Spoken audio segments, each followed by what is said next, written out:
ये वीडियो क्यों इम्पोर्टेंट है आपके लिए। अगर आप एग्जाम देने वाले हो, चाहे वो बोर्ड एग्जाम हो या कोई भी एग्जाम हो, बस इतना काफी है कि आप एग्जाम देने वाले हो। इमेजिन करो, आप पूरे साल अच्छे से पढ़ाई की है, बहुत मेहनत की है, लेकिन एग्जाम के पहले रात या एग्जाम हॉल में कुछ गलती कर देते हो। ये अनजाने में भी हो सकता है और उस गलती की वजह से आपका पेपर खराब जाए। ऐसा करना चाहोगे? बिल्कुल नहीं। तो इस वीडियो को लास्ट तक देखते हो तो उन सभी गलतियों को जानोगे जो आप अनजाने में करने वाले हो, इसके बाद नहीं करोगे। एग्जाम नाइट से लेकर के एग्जाम हॉल में क्या क्या मिस्टेक्स हैं जो अक्सर स्टूडेंट्स कर देते हैं और उसका नुकसान उन्हें उठाना पड़ता है। टाइम नहीं है, सेव कर लो। 2 बार में देखो, 3 बार में देखो, लेकिन पूरा जरूर देखो। रिक्वेस्ट इसलिए कर रहा हूँ क्योंकि ये वीडियो बहुत इम्पोर्टेंट है। नंबर 1, एग्जाम से पहले रात प्रॉपर नींद लो। क्या आपको पता है कि एग्जाम से पहले रात मैक्सिमम स्टूडेंट्स सोचते हैं कि पूरी रात जगकर पढ़ाई करूंगा ताकि एग्जाम में वो सभी चीजें याद रहे। हालांकि एक रात पहले रिवाइव करना सही है, लेकिन नींद को त्याग कर नहीं। कुछ तो खाना भी कम खाते हैं कि नींद न आए, ये बिल्कुल गलत है। नींद से बिल्कुल कंप्रोमाइज मत करना। अपने खाने का ध्यान भी रखना। न ज्यादा खाना है कि पेट में कोई गड़बड़ी हो जाए, और न ही कम खाना है कि नींद ही न आए। एक तो एग्जाम की टेंशन रहती है, साथ में बिल्कुल कम खाते हो तो नींद नहीं आने वाली। सोचो, अगर अगले दिन नींद आने लगे तो रोक भी नहीं पाओगे। अगर कहीं एग्जाम हॉल में नींद आने लगे या कंसंट्रेशन भंग होने लग जाए तब तो बिल्कुल गड़बड़ हो जाएगी। तो पूरे रात जगकर आंख लाल करके अपने साथी स्टूडेंट्स को दिखाने की जरूरत नहीं है। पढ़ाई के साथ अच्छे से नींद लेकर एग्जाम में फ्रेश माइंड के साथ लिखने की जरूरत है। अगर पूरे साल पढ़ाई किए हो तो एक दिन न पढ़ लेने से कोई फर्क नहीं पड़ेगा। अगर पूरे साल पढ़ाई नहीं किए हो तो नींद को त्याग कर 7 घंटे ज्यादा पढ़ लेने से भी कोई फर्क नहीं पड़ेगा। और एक गारंटी थोड़े ही है कि जो एग्जाम से पहले रात पढ़ोगे वो एग्जाम में आ ही जाएगा। हो सकता है नहीं भी आए। तो कुल मिलाकर ये है कि एग्जाम देने बिल्कुल फ्रेश माइंड के साथ जाना है, जो अच्छी नींद से संभव है। पूरे साल की पढ़ाई का आउटपुट एग्जाम के सिर्फ 3 घंटे में ही दिखाना होता है, याद रखना। तो एग्जाम हॉल में प्रोडक्टिव और एनर्जेटिक होना सबसे इम्पोर्टेंट है। नंबर 2, नया टॉपिक मत पढ़ो।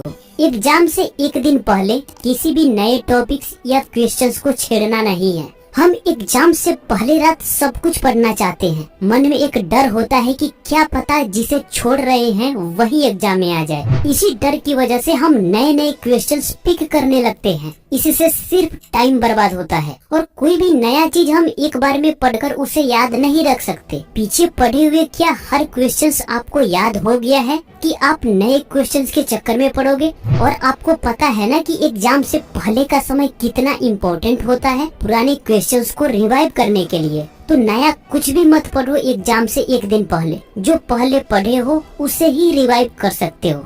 नंबर 3,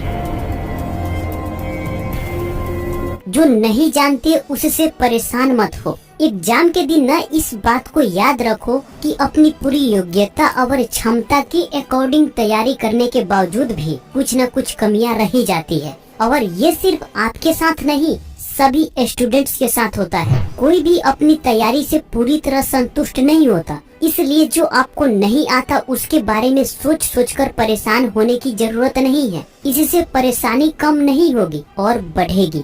10 दिन पहले परेशान हो जाते तो कुछ कर भी लेते। एग्जाम के दिन परेशान होने से क्या फायदा, कुछ कर भी नहीं पाओगे। इसलिए जो आता है उसके बारे में सोचकर खुश होने की जरूरत है कि उसी में से जो क्वेश्चंस आएगा उसे अच्छे से लिख कर आऊंगा। नंबर 4,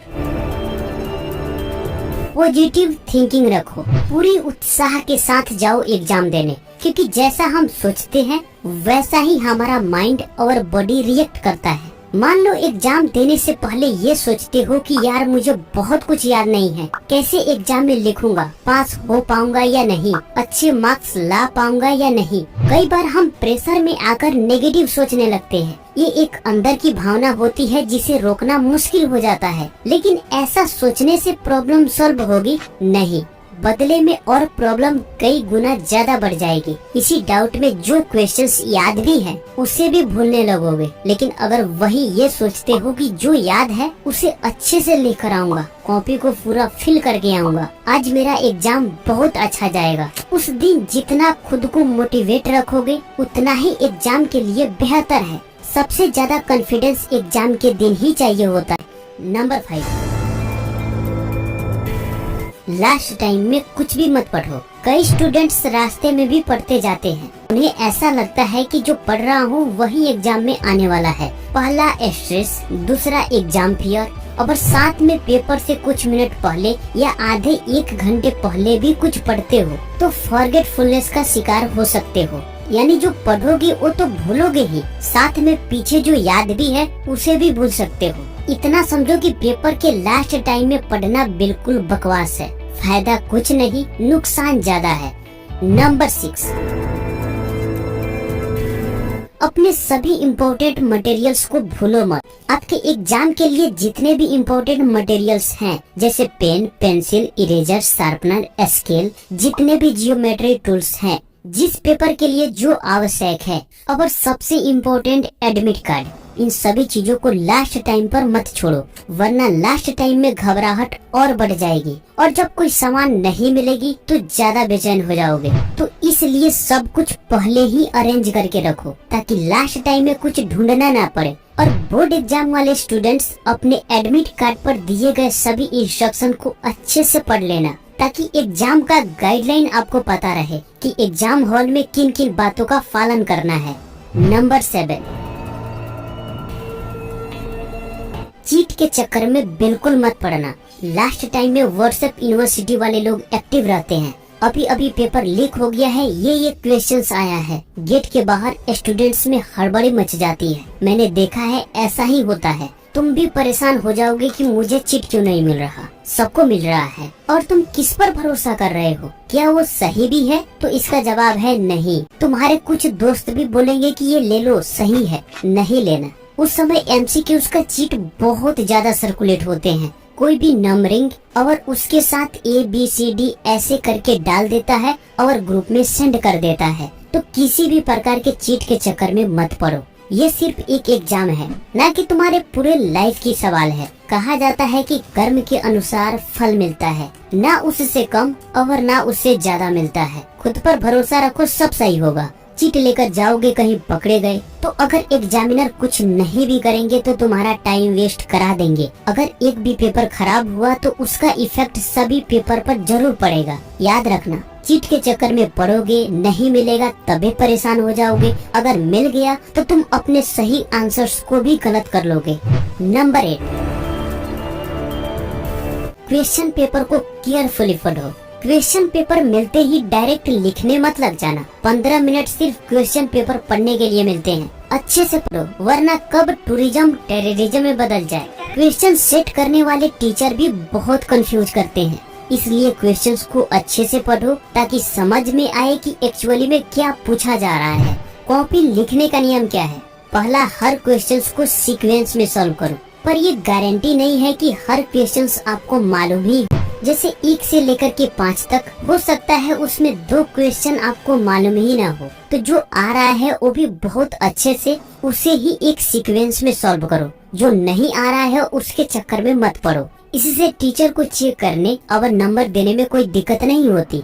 दूसरा, स्टार्टिंग के 3 से 4 पेज बहुत ही अच्छे से लिखो ताकि टीचर के मन में कोई हीन भावना न आए। अगर पूरे कॉपी की प्रेजेंटेशन सही है तो इससे इम्पोर्टेंट बात क्या हो सकती है? ना के बराबर गलती करने की संभावना रखो। फ्रेश लिखो ताकि टीचर को पढ़ने में कोई दिक्कत ना हो। Number 9, time management. एग्जाम में टाइम को अच्छे से मैनेज करने के लिए कई चीजें इम्पोर्टेंट होती है। पहला, फास्ट लिखते हो, कई स्टूडेंट्स स्लो लिखते हैं, इसलिए वो टाइम को अच्छे से मैनेज नहीं कर पाते। तो इसके लिए पहले से तैयारी करनी पड़ती है, जैसे फास्ट लिखने का अभ्यास करना, सिंपल पेपर सॉल्व करना, ताकि आपको पता चले कि आप 3 घंटे की क्वेश्चंस को कितने घंटे में सॉल्व कर पा रहे हो। अगर ज्यादा टाइम लग रहा है तो प्रैक्टिस करो उस टाइम को कम करने के लिए। इसलिए हर बार बोलता हूँ कि पेपर की तैयारी घर पर करो ताकि एग्जाम में कोई दिक्कत ना हो। दूसरा, जो क्वेश्चन नहीं आ रहे हैं उसी पर अटके मत रहो, इससे आपका ज्यादा टाइम बर्बाद हो सकता है। जो नहीं आ रहा है उसे छोड़ो, आगे बढ़ो, जो आ रहा है उसे सॉल्व करो। Number 10, recheck answer sheet. आप अपनी आंसर शीट जमा करने से पहले अच्छे से चेक करो, जल्दबाजी मत करो। लास्ट के 15 मिनट बचाओ सिर्फ आंसर शीट चेक करने के लिए। क्यों जरूरी है? पहला, क्वेश्चन नंबर छूट सकता है। दूसरा, आंसर में कुछ अंक छूट सकता है। मैथ में ऐसा हो सकता है, या यूनिट्स देना भूल सकते हो, मीटर, सेकंड या सेंटीमीटर। तीसरा, कुछ गलत भी लिखे हो तो उसे सुधार सकते हो। तो कोई भी गलती अगर हुई रहेगी तो आप रीचेक करने में उसे सुधार सकते हो। तो ये 10 मिस्टेक्स हैं जो अक्सर स्टूडेंट्स एग्जाम से पहले या एग्जाम हॉल में कर देते हैं। तो इन गलतियों को करने से आप बच सकते हो। अगर आपको वीडियो अच्छी लगी, अपने एक दोस्त के साथ इस वीडियो को शेयर कर देना। चैनल सब्सक्राइब करो या मत करो वो आपकी मर्जी है, बट अपने एक मित्र के साथ जरूर शेयर कर देना। शुक्रिया एवरीवन।